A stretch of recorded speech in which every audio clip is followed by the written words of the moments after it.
మీరు చూడండి, లోకంలో కొడుక్కి ఇష్టమైంది వండుతుంది అమ్మ, పెడుతుంది.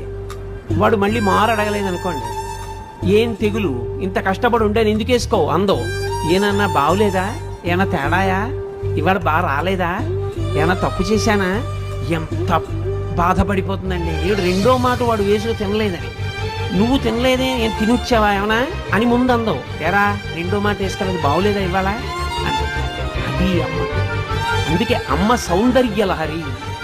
ఆమె ఆఖరి ఊపిరి పర్యంతము ఎప్పుడూ నీకు క్షేమాన్నే కోరుతుంది. తల్లికి తండ్రికి ఉన్న చిన్న తేడా కారణం చేత తల్లికి పెద్ద స్థానం ఇచ్చారు.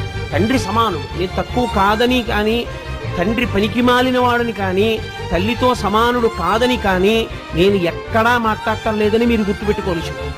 కానీ తల్లి తండ్రి కన్నా గొప్పది అన్న విషయం చెప్పడానికి నేను కించిత్ వెనకాడను, వేదమును నమ్మాను కాబట్టి.